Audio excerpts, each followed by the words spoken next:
Alléluia. Le mois d'août, on avait parlé du fruit du Saint-Esprit.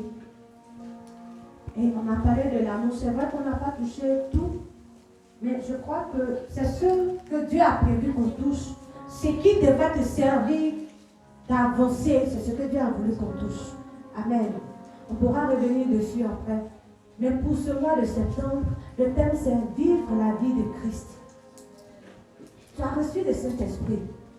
Il est temps que ta vie reflète la vie d'un vrai chrétien. Un chrétien, c'est un imitateur de Christ. Amen. Il est temps que ta marche devant Dieu reflète la marche d'un vrai chrétien, d'un vrai enfant de Dieu. Qu'on ne vienne pas à l'église seulement parce que tout le monde vient, parce qu'on m'a invité, non. Mais quand on te regarde, qu'on dit celui-ci, c'est un enfant de Dieu. Amen. C'est pourquoi Dieu a voulu que ce mois, le thème soit vivre la vie de Christ. Alléluia. Matthieu 9, verset 9 nous dit, de là, étant allé plus loin, Jésus vit un homme assis au lieu de péage et qui s'appelait Matthieu. Il lui dit, suis-moi. Cet homme se leva et le suivit. Amen. Très souvent, il y a des gens qui disent que j'étais dans telle situation, je cherchais Dieu et puis je suis devenu chrétien. Dieu s'est révélé à moi comme si, et puis je suis devenu chrétien. On m'a parlé de Dieu et puis je suis devenu chrétien. Donc ça donne l'impression que nous-mêmes on va vers Dieu pour le chercher et puis on l'a trouvé. Amen. Mais je veux dire à quelqu'un que tous ceux qui sont devenus chrétiens, y compris moi, y compris toi, c'est Dieu qui est venu vers nous. Amen. C'est le Seigneur même qui est venu vers nous. Et cela se traduit par ce qui s'est passé avec Matthieu, l'un des apôtres de Jésus. Matthieu, c'était aussi un collecteur d'impôts. Les affaires de péage là, c'est pas aujourd'hui ça a commencé, c'est pas d'autres qui envoyaient. Matthieu était assis aussi à son poste de péage. Et il était là, il recevait, il collectait les taxes. Il était à son poste. Et voici que Jésus passait. Il y avait plusieurs personnes qui suivaient Jésus. Il y avait plusieurs personnes qui suivaient Jésus. Et quand Jésus est arrivé là, il a marqué une pause. Il a regardé Matthieu et puis il lui a dit, suis-moi. Automatiquement, Matthieu a laissé et son travail et ses affaires. Et puis, sans chercher à savoir où est-ce qu'on va, qu'est-ce qu'on va devenir, Matthieu a suivi Jésus. Et la Bible n'a pas mentionné quelque part que Matthieu s'est retourné venir s'asseoir encore à son poste de péage. Amen. Ce matin, je ne suis pas venue te dire de quitter ton travail, non. Non, ce n'est pas de ça qu'il s'agit.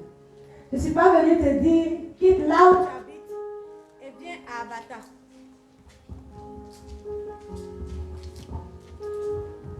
Je ne suis pas venue te dire, quitte ta maison et viens à l'église. Ou bien quitte ta famille et viens suivre le pasteur. Non, non. Ce n'est pas de ça qu'il s'agit. Je viens te parler de la vie, de ta vie, de ta marche en tant que chrétien. Jésus étant de passage, voit un homme assis.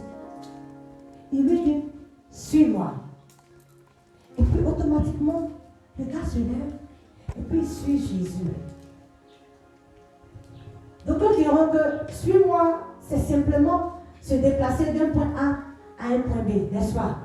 Quand on parle de suis-moi, c'est que tu dois quitter là où tu es et puis suivre la personne, effectuer un mouvement, un déplacement. Mais quand j'ai commencé à prier le Seigneur, à voir de plus près, j'ai vu que suis-moi engage beaucoup de choses qu'on peut l'imaginer.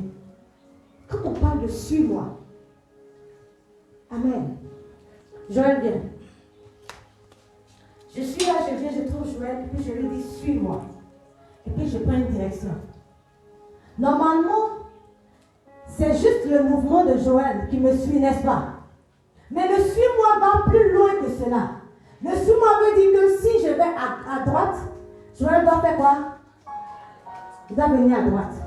Si je viens à gauche, Joël doit faire quoi? Et sa manière de venir à gauche, il ne doit pas venir à gauche en faisant comme ça. Mais de la même manière, je dis, suis-moi. Ça veut dire que quand je fais ce pas, il doit être à même de faire le même pas pour me trouver là où je suis. C'est-à-dire que je tourne comme ça, Joël doit tourner comme ça. S'il arrive un moment que Joël est devant et que moi je le suis, qui suit qui? Ah, d'accord. Regarde un peu à ta vie. Dieu te dit, suis-moi. Mais il arrive des fois où quand Dieu te dit, allons à gauche, tu t'arrêtes dit, à gauche, ça n'est pas bon. Il est mieux de rester à droite. Dieu te dit, allons à gauche. Tu dis, non, non. À gauche, ça ne va pas qu'il y a trop. À gauche, ça ne va pas que c'est comme ci, c'est comme ça. Non, Dieu, moi, je dis, regarde-moi bien. Allons à droite. Dieu te dit, abaisse-toi. Tu l'as dit, mais le gars, il me dit quoi? T'abaisser par rapport, mais c'est à quoi même? Toujours toi. Tu m'abaisser à quoi? Mais explique-moi. Matthieu n'a pas posé de questions. Matthieu n'a pas demandé à Jésus, pourquoi je dois te suivre? Pourquoi je dois faire ceci? Pourquoi je dois faire cela? Où est-ce que tu m'envoies? Matthieu n'a pas posé de questions. Jésus lui a dit simplement, suis-moi. Sans réfléchir, Matthieu a commencé à suivre Jésus. Aujourd'hui, on est devenu tellement intellectuel. Merci beaucoup, tu peux t'asseoir. On est devenu tellement intellectuel que c'est nous qui savons raisonner. On est devenu tellement connaisseurs que c'est nous qui connaissons les théorèmes, les théories de Pythagore, de Thalès. A plus B, le tout au carré, dans A carré plus B, D carré plus quoi encore là? 2AB. Et on fait les démonstrations chrétiennes.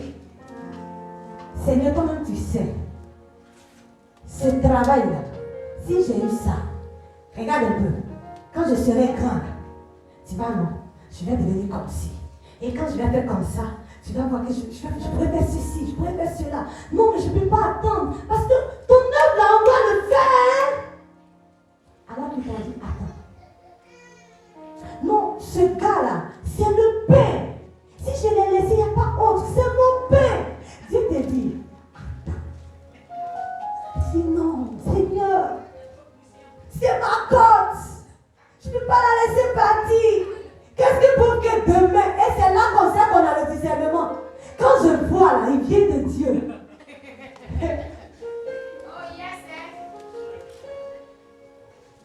Qui suit qui?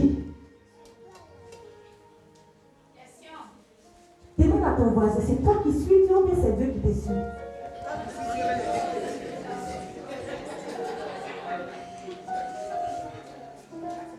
On fait des choses sans demander la volonté de Dieu.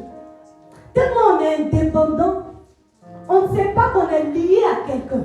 Que quand Dieu nous appelle à lui, c'est qu'on vient tisser une alliance avec Dieu. Et de ce fait-là, on n'est pas libre de faire ce qu'on veut. Mais quand tu dois faire quelque chose, tu dois consulter Dieu. C'est là qu'on se lève et puis on prend la décision de faire de notre vie ce qu'on veut. Souvent, même pour entreprendre, on ne prend pas la peine de demander à Dieu, Seigneur, qu'est-ce que tu veux que je fasse?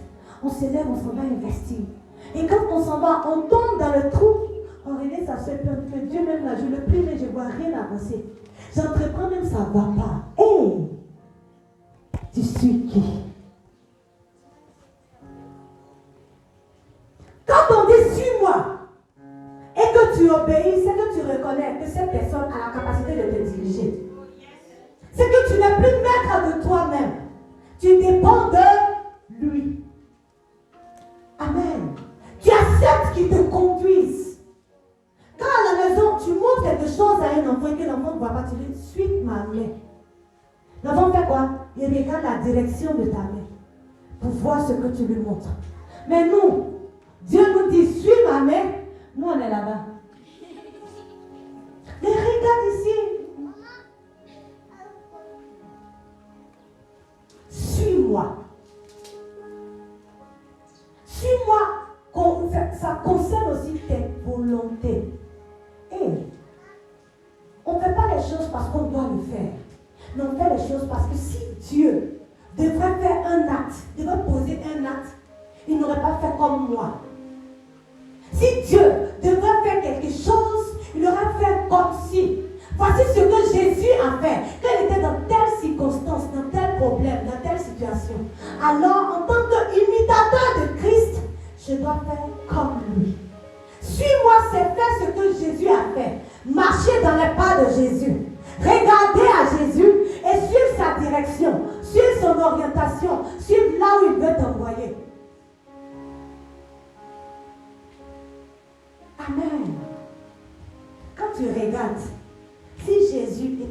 avec ses potes et qu'ils étaient assis quelque part, est-ce que Jésus va demander, est-ce qu'on peut avoir une grosse bière là? Oh, il fait trop chaud. Il voit bien glacé. Est-ce que Jésus allait faire ça? Même si on lui proposait, qu'est-ce que Jésus allait faire? En fait, c'est ça qu'on doit se demander chaque fois. Dans tout ce qu'on fait chaque jour. Si Jésus était à ma place, qu'est-ce qu'il aurait fait?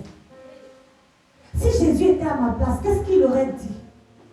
Quelqu'un vient te provoquer. Si Jésus était à ma place, comment il allait réagir? Même si tu as raison, si Jésus était à ma place, est-ce qu'il allait rendre le mal que j'ai reçu là pour le mal? Si Jésus était à ma place, qu'est-ce qu'il aurait fait? Est-ce qu'il allait rendre ce coup que je viens de recevoir? On m'a humilié. Non, il faudrait que je rende mon coup. Et tu es là, tu penses au temps, aux circonstances. Les jours passent, mais cette rancune là, ça est là. Refusant d'abandonner. Il faudrait que je le fasse. Si je ne le fais pas, c'est que ce n'est pas moi.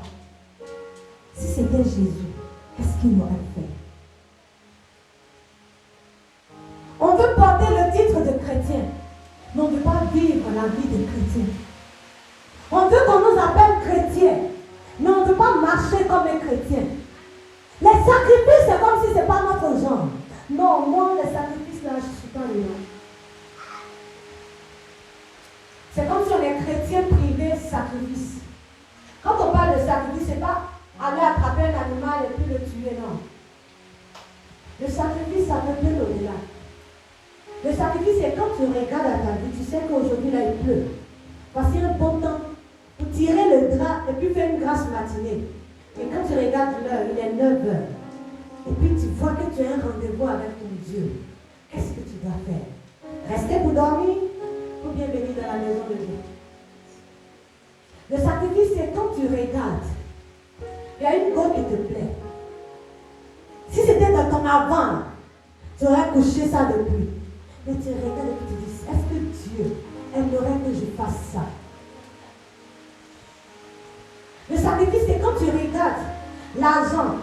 Tu sais que si je m'en vais, m'asseoir derrière l'ordinateur, je vais taper, puis je vais avoir l'argent. Mais tu regardes et tu dis, est-ce que c'est bon? Si Jésus était à ma place, est-ce qu'il allait escroquer ces personnes? C'est ça le sacrifice.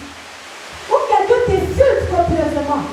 Tu regardes la personne, et puis tu dis, tu laisses la personne partir. Malgré que ça devant les gens, tu regardes la personne, tu ne réagis pas. Parce que tu es l'imitateur de Dieu. Tu laisses la personne partir. Le sacrifice, c'est quand tu vois, toi tu as fait, mais tu vois quelqu'un qui a encore plus dans le besoin que toi. Et puis tu dis, non, il est mieux que je fasse du bien à mon frère. Parce qu'il est à l'image de Dieu, c'est à mon semblable. C'est mieux que je lui fasse du bien. Moi, je sais que Dieu pourra. C'est ça le sacrifice. Le but n'est pas de prier, de jeûner, mais est-ce que ta vie reflète l'image de Dieu? Est-ce que tu suis ce que Dieu te dit? Est-ce que tu marches dans les pas de Christ? Qu'est-ce que tu fais de ta vie? On veut voir la gloire de Dieu. On n'est pas prêt à suivre la direction de Dieu. On veut voir la gloire de Dieu. On n'est pas prêt à se sacrifier comme Christ. On veut voir la gloire de Dieu. On n'est pas prêt même à passer 1 minute dans la présence de Dieu. Tu n'aimes pas la présence de Dieu. Comment est-ce qu'il va se révéler à toi? Comment il va te montrer les choses cachées? Souvent on vient pour se servir de la poche de Dieu. Mais on n'aime pas Dieu. On vient à l'église parce que j'ai entendu dire que si tu es malade, tu viens à l'église, tu seras guéri. C'est pourquoi on vient à l'église. Mais on ne vient pas à l'église parce qu'on aime Dieu. On ne vient pas à l'église pour témoigner à Dieu notre amour, pour lui montrer qu'il est notre Dieu, il est notre Père. On l'aime. Si tu aimes Dieu, quand il sera l'heure de venir à l'église, tu vas courir. Quand tu restes en retard, ça va te faire mal. Tu ne vas pas faire malin pour venir chanter. Tu ne vas pas faire malin pour venir chanter. On ne va pas te poursuivre pour venir chanter. Dieu. Nous les filles, on sait ce que ça veut dire aimer. Les hommes aussi savent ce que ça veut dire aimer. À cause du gars que tu aimes, là, tu as sauté clôture, tu as failli casser ton bras, n'est-ce pas?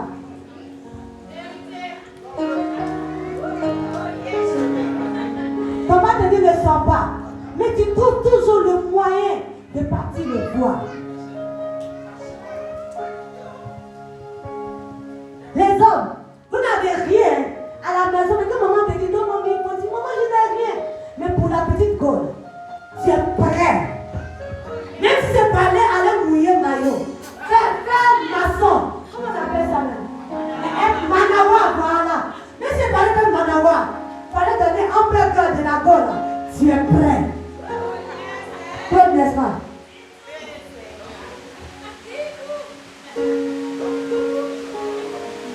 Lui, il ne te demande pas un burger. Dieu ne te demande rien. Tu dis, aime-le simplement. Aime-le simplement. Quand tu aimes Dieu, tu n'as pas envie de quitter sa présence. Il y a des gens, dès qu'on dit Amen final, avant de dire Amen, ils sont déjà au portail. Demande à ton ami, ton amour pour Dieu à comment? Quand on demande ton amour pour Dieu à comment? Parce que quand tu aimes une femme, tu n'as pas envie de la laisser. Tu n'as pas envie de la quitter, n'est-ce pas? Tu veux passer toute la journée. C'est comme si les jours, les minutes et les heures ne passent pas. Oh, il est déjà 18 heures. Il est déjà 20 heures. Ils n'ont pas dit de rentrer tôt. Mais ta bouche dit ton bras dit de rentrer tôt. Mais ton cœur me dit, et si il peut rester un peu encore? Vous m'accompagnez, vous accompagnez, ça ne finit pas. Vous accompagnez, ça ne finit pas. Il vient te laisser devant ta maison. Mais tu ne vas pas le raccompagner. Il vient, il te raccompagne. À cause de ça, vos empreintes sont restées sur la voie. Vos empreintes sont restées sur la voie. Mais sur la route de l'église, combien de fois on compte tes pas?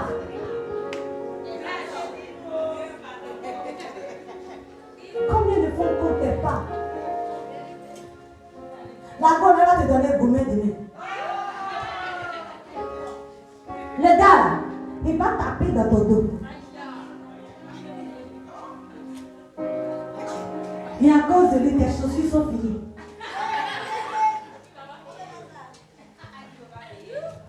Tu n'as pas l'argent pour venir à l'église, mais tu as l'argent pour partir à Kaya.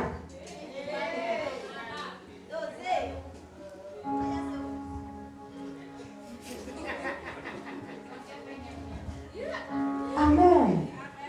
Suis-moi. Est-ce que tu suis Christ? Ta vie, quand tu regardes ta vie chrétienne, il y a des gens qui n'arrivent pas à expérimenter Dieu parce qu'ils ne sont pas dans la direction de Dieu. Viens. C'est Salomon. Tu vois, tu es là avec Dieu. Dieu te dit, bon, on va avancer. Pendant que Dieu va comme ça. Voilà. Dieu dit, alors, Dieu lui pense que tu le suis. Quand tu es déjà arrivé à Golgotha, lui il est encore à Jérusalem. Toi tu es déjà à Golgotha. Quand tu seras crucifié, tu vas dire, la vie est dure. Qui t'a envoyé à Golgotha?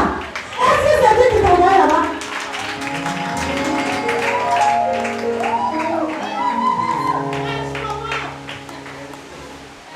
Est-ce que c'est lui qui t'a envoyé là-bas? Là-bas, c'est fait pour les crucifier. Tu t'en vas là-bas, tu seras crucifié. Alors que lui, il a besoin de toi encore ici. Il n'a même pas encore mangé avec toi. Toi, tu es déjà à Golgotha. Il n'a même pas encore guéri Bartimée. Toi, tu es déjà à Golgotha. Il n'a même pas encore payé les impôts. Toi, tu es déjà à Golgotha. Qui t'a envoyé là-bas? On se met dans des affaires bizarres. On va ni la tête, ni la queue. Et puis après, on dit, mais si Dieu là même c'est compliqué. Dis à ton voisin, hey! Si Dieu là c'est pas compliqué. C'est toi-même qui compliques ta vie. C'est toi qui compliques ta vie. Il t'a pas envoyé là-bas. Il t'a pas envoyé là-bas. Mais tu cherches quoi là-bas? Tu cherches quoi là-bas? Tu cherches quoi? Il dit, suis-moi. Même quand tu veux enseigner quelque chose à un enfant, tu lui dis arrête. Et puis suis-moi. Regarde ce que... Suis-moi, c'est plus profond que ce qu'on peut penser. Ça veut dire que tu dois suivre minutieusement ce que la personne fait. Tu dois regarder de près ce que la personne fait pour recopier la même chose. Quand tu montres quelque chose à ton enfant, tu es en train de lui apprendre quelque chose, tu lui dis, regarde, suis-moi. L'enfant te regarde faire, et quand tu finis, tu lui dis, fais ce que je viens de faire. L'enfant doit être à mesure de reproduire ce que tu viens de faire, n'est-ce pas? Mais nous, est-ce qu'on suit Dieu? Sa manière de parler, est-ce qu'on suit Dieu? Est-ce qu'on suit Jésus? Sa manière de prendre les gens, est-ce qu'on suit Jésus? On n'aime même pas les enfants des autres, on dit qu'on est chrétien. On n'est même pas notre semblable, on dit qu'on est chrétien. On est prêt à exposer la vie des autres dehors. Ta soeur a péché, c'est la première personne à aller exposer au cas où tu ne sens pas. Elle est tombée, tu es le premier à aller inscrire ça sur le tableau. Est-ce qu'on suit Dieu? Est-ce qu'on suit Christ? C'est à nous d'aider la soeur à sortir de ce trou. Aider le frère à se relever. Mais non, c'est nous qui les enfonçons encore plus. Est-ce qu'on suit Dieu? La prostituée est venue vers Jésus. Elle a commencé à pleurer. Les gens la regardent. Les gens disaient, si Jésus savait qui elle était, il aurait jeté loin de lui. Parce que les gens savaient que Jésus était pur. Jésus était saint. Mais une prostituée qui vient vers lui, qui vient, qui pleure sur ses pieds, prend ses cheveux pour essuyer. Jésus dit, elle aussi, elle fait partie des enfants d'Abraham.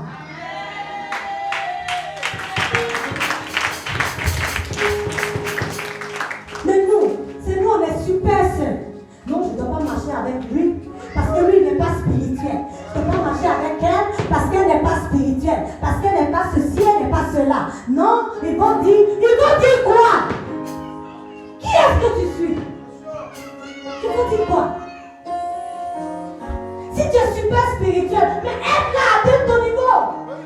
La Bible dit que les femmes supportent, les femmes supportent les femmes. Mais toi, qui est-ce que tu supportes? Tu regardes tous ceux qui sont chrétiens, tes frères, tes soeurs. Tu n'es même pas capable de demander à ta soeur quel est ton problème pour que je te porte en prière. Quand tu jeûnes, c'est pour toi seul. Tu n'as jamais jeûné pour un frère en Christ, pour une soeur en Christ. Un problème, ce n'est pas ton problème. Ça ne t'intéresse même pas. Le pasteur est là, il pourra partir le voir pour lui exposer son problème. C'est lui qui a été appelé. Mais toi, le pasteur n'est pas seulement l'imitateur de Christ. Toi aussi, tu es appelé à être disciple de Christ. Mais qu'est-ce qu'on fait? On enfonce les gens. Les chrétiens n'ont même plus l'amour. Les chrétiens sont devenus les plus hypocrites. Les justes jugent. C'est lui qui sait que telle personne est ivrogne. Lui là c'est un fumeur. Lui là c'est un drogué. Mais laisse-moi te dire que Jésus n'est pas venu pour les plus portants. Il est venu pour les malades. Pour ceux qui sont pécheurs. Mais toi qui es super saint, Jésus n'est pas là pour toi. Il est là pour les drogués, pour les prostituées. C'est pour eux que Jésus est mort à la croix. C'est pour eux qu'il a payé le prix. Et non pour ceux qui ils se voient déjà assis à la droite du Père. Il n'a pas besoin de ceux-là. Il veut des gens qui vont aimer comme lui.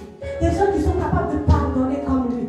Des gens... Pierre a renié Jésus combien de fois? Mais Pierre, à la résurrection de Jésus, Jésus n'a pas dit à Pierre, arrière de moi. Il n'a pas rejeté Pierre. Jésus a repris Pierre.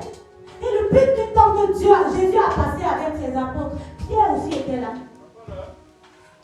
Pierre était là. Et d'ailleurs, même c'est Pierre. Le jour où Jésus a monté, Jésus lui a dit, allez à la chambre haute, attendez le Saint-Esprit. C'est Pierre, quand le Saint-Esprit est descendu, c'est Pierre qui est sorti, qui a prêché au peuple. Puis il y a eu 7000 convertis. Jésus pouvait dire, mais c'est toi qui m'as renié. Donc je ne peux pas, toi tu n'es pas digne de porter mon nom encore. Mais c'est Pierre, ce même Pierre qui a renié Jésus 3 fois. C'est ce même Pierre que Jésus a pris, qui a annoncé l'évangile. Regardons nos projets avec les yeux de Christ et non avec les yeux de qui que tu sois. Ne vois pas ton prochain avec tes propres yeux. Regarde le tel que Christ l'aurait regardé. Comment Dieu nous voit. On pêche à longueur de journée. Et quand on vient à lui, il nous ouvre encore ses bras. On le laisse, on s'en va vivre notre vie jusqu'à... Mais quand on se souvient de lui, on vient, il nous ouvre ses bras. On est mal placé pour juger qui que ce soit. Et surtout, n'oublions pas que de la même manière tu juges ton prochain, c'est comme ça que tu seras jugé au ciel. La même mesure, ça va être cette même mesure que toi aussi tu seras jugé. Donc on fera mieux de nous taire et puis de prier dans le secret pour les mots que tu es en train de gaspiller en disant lui il n'arrive même pas de venir à l'église. Donc lui aussi veut dire qu'il est chrétien. Les mots que tu es en train de gaspiller, tu ferais mieux de fléchir genoux pour prier pour que la vie de la personne s'améliore. Tu aurais fait quelque chose de bien au moins. Amen. Jésus dit, suis-moi. Suis-moi. Prenons la peine de voir quelle est la vie de Jésus. On t'a pas dit d'aller te crucifier, non. Mais dans tes actes, fais preuve d'un enfant de Dieu. On est nombreux qui faisons la honte de Dieu. On dit qu'on est chrétien, mais nos vies ne reflètent pas l'image d'un enfant de Dieu. Il y a des gens qui ont juré de ne plus jamais partir à l'église à cause des chrétiens. Ils ont dit, moi, je ne vais plus à l'église à cause des chrétiens. Regarde, à cause de toi, Dieu vient de perdre quelqu'un. Même entre hommes de Dieu, il y a des gens qui prient pour que notre église la ferme. Mais quand l'église va fermer, qui t'a dit que les membres de l'église vont venir chez toi? Il ne faut jamais venir chez toi. Jamais.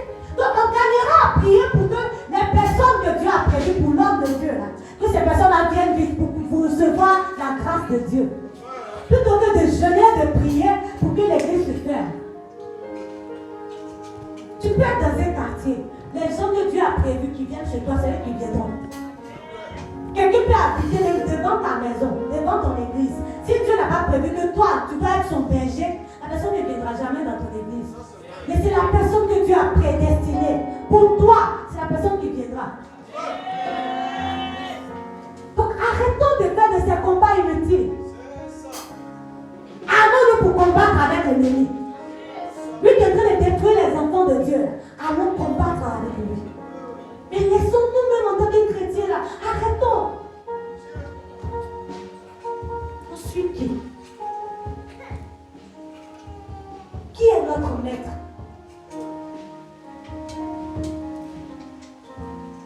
Qui est notre maître? C'est malheureux. Nous sommes enfants de Dieu. C'est vrai. Il ne suffit pas de le dire. Mais c'est le temps de le vivre. Vivons comme étant des chrétiens. Soyons conscients qu'on est chrétiens. Avant de poser l'acte, sache que tu es chrétien. Très souvent on parle, on dit qu'on est chrétien. Mais on n'est pas conscient qu'on est chrétien. Regarde, les gens suivent ta marche. Imaginez-vous un instant, un païen, quelqu'un qui ne va pas à l'église. Quand il pose des actes, les gens le justifient. Mais toi qu'on connaît comme chrétien, va poser les mêmes actes. Ils vont te dire, ah mais toi aussi tu vas faire ça. C'est comme si toi là, tu ne mérites pas de faire ça aussi. Les gens te voient comme un exemple. Les gens veulent copier sur toi. Même s'ils ne viennent pas te le dire, mais ils te voient comme un exemple. Et comment est-ce que tu marches? Tu n'imagines pas le nombre de déçus que tu as causés. La déception. Les gens te regardent et disent, ah, je ne savais pas que ce tonton-là pouvait faire ça aussi. La tante-là, je ne savais pas qu'elle pouvait faire ça aussi. Et puis les gens sont déçus de toi. Tes voisins regardent votre couple. Ils veulent copier sur vous. Mais chaque fois, c'est vous qui faites palabre, ça ne finit pas. Ils sont là, puis mais c'est pas lui là qui va à l'église avec sa femme tous les jours là. Mais pourquoi est-ce que... Vous voyez ce que ça produit dans le cœur des gens? Et une femme qui disait qu'à cause de sa voisine, elle ne veut pas venir à l'église parce qu'elle ne veut pas qu'on dise que les deux sont de la même église. Qu'on les associe. Parce que si c'est pour venir à l'église, puis être méchant. et puis critiquer là. C'est qu'elle, elle ne va pas venir à l'église. À cause de sa voisine. Elle dit comment, si je ne vais pas à l'église, c'est à cause de ma voisine. Si elle va dans son église, ils vont nous dire qu'on est sœurs en Christ. À cause de ça, seulement, je ne vais pas à l'église. Combien de personnes ont dit ça à ton sujet?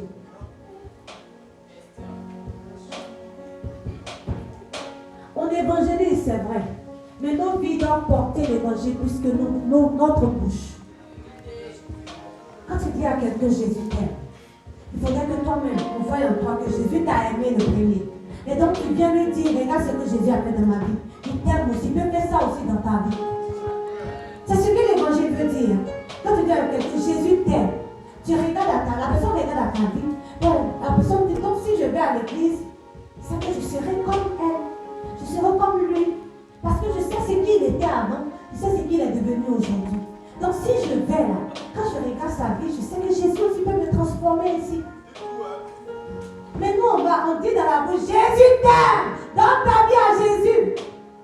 Mais dès que tu viens de dire, tu vois quelqu'un passer, regardez sa démarche là. Il a même montré quoi?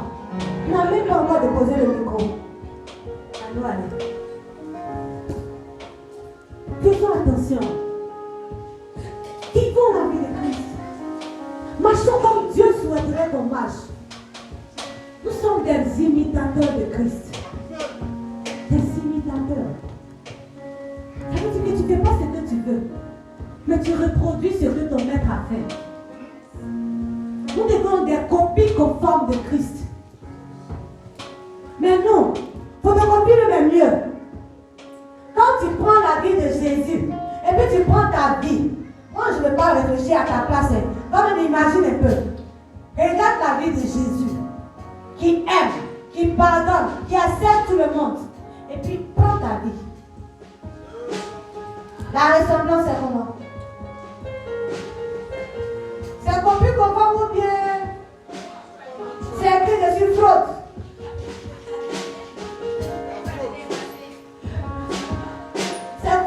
C'est copie conforme.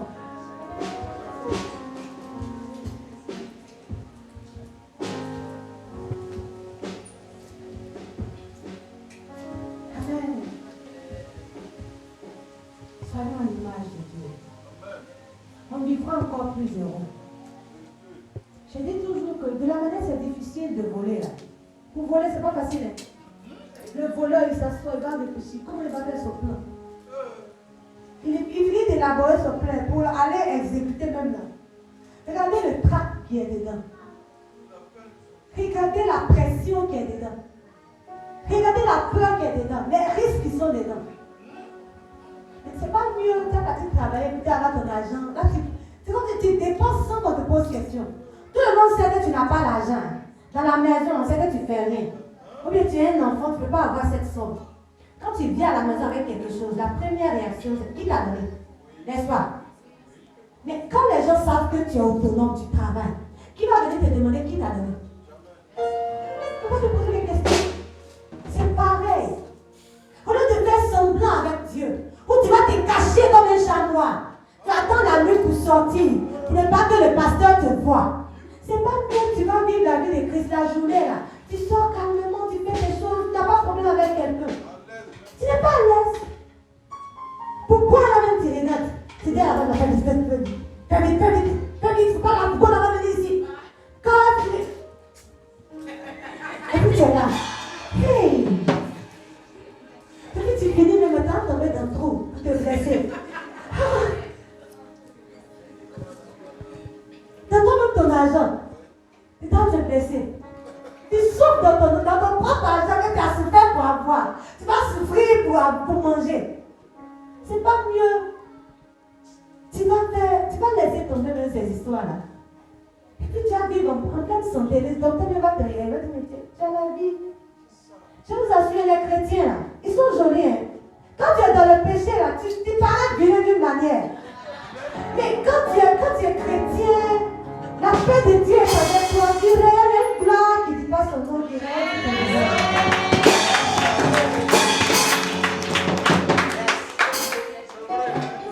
Donc c'est mieux, on va laisser tomber les affaires bizarres. contrôles, tu vis dans la sanctification et puis tu es heureux. La sanctification et puis tu es fier. Tu n'as pas à gérer deux gars. Quand un doit venir, tu es obligé de mettre l'autre dans le placard. Ou bien tu gères deux gars. J'ai une cliente qui m'expliquait sa vie. Elle est devenue chrétienne maintenant. Donc elle était venue me voir, elle doit faire sa campagne. Elle est venue me voir. On causait et puis elle m'a dit, hey Evelyne, aujourd'hui la vie c'est plus mentir à Casson. Donc j'ai commencé à rire. Elle dit, puis avant là, pour avoir voiture, je suis obligée de gérer 4 gars. Et elle dit à l'autre qu'elle est enceinte. Maintenant, comme elle n'a pas écrit, elle ne sait pas à qui elle a dit qu'elle est enceinte. Maintenant, dès qu'on est 2 jours après, il y a un autre qui est venu. Donc elle pensait que c'était à lui qu'elle avait dit qu'elle était enceinte. Donc le gars arrive. En fait, elle avait dit à 2 personnes qu'elle était enceinte. Donc elle ne savait pas la deuxième personne c'était qui. Donc le gars arrive.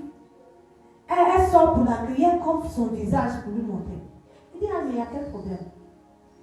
Elle dit, donc ce que je t'ai dit, attends, tu ne crois pas en ça? Elle commence à bavarder. Elle finit de parler, puis le gars dit, tu m'as dit quoi?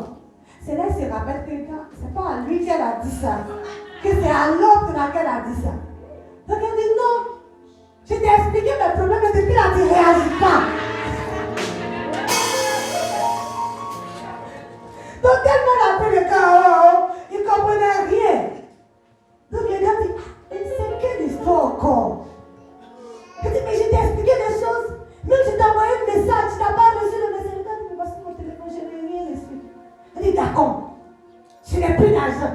Je dois faire ceci, je dois faire cela, je n'ai plus d'argent. Il dit, d'accord, vous me demandez de l'argent, moi je vais te donner.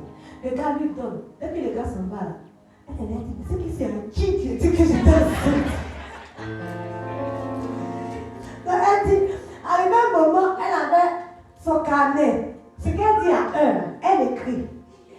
Donc quand quelqu'un l'appelle, elle court pour aller chercher son carnet. Pour regarder dedans la conversation qu'ils ont eue. Pour faire la suite logique. Parce que si elle va faire ça, le gars risque de l'attraper. Donc elle est obligée d'écrire. Pour faire une suite logique. Vous ne voyez pas que c'est difficile? C'est un travail. C'est pas mieux. Tu vas laisser tout ça. Et puis tu vas vivre ta vie. Elle dit, Evelyne, aujourd'hui je suis épanouie. C'est vrai que je ne suis pas mariée. Mais où je suis là, je me sens à l'aise. Je sais que je gagne mon argent là par le fruit de mon fond. Je ne suis pas obligée d'aller me coucher pour un garçon. C'est ça que moi pour avoir les miettes. Et aujourd'hui, elle a des taxis à Abidjan. Elle a sa petite boîte qu'elle gère tranquillement. Les gens la sollicitent pour faire leur campagne. Quand ils viennent pour faire des événements, on la sollicite. Et elle est heureuse. Épanouie. Garçon ne peut pas maler sur elle. On ne l'insulte pas. Amen. C'est pas mieux ici. Comment que le Seigneur nous aide au nom de Jésus. Que sa grâce soit sur nous au nom de Jésus.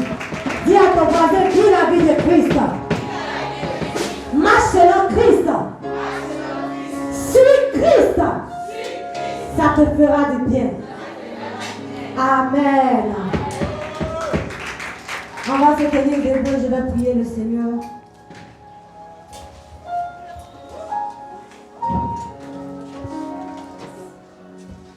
Tu vas fermer tout doucement les yeux. Et en 2 minutes, tu vas parler à ton Père. Si tu sais que tu n'as pas suivi comme il se devait, tu vas lui demander simplement pardon.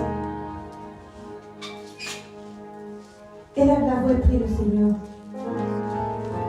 Si tu marches selon le Seigneur, tu vas lui donner la force nécessaire pour continuer dans cette marche. Mais prie le Seigneur. Si tu as dévié, demande-lui pardon. Qu'il te donne la force de revenir à lui.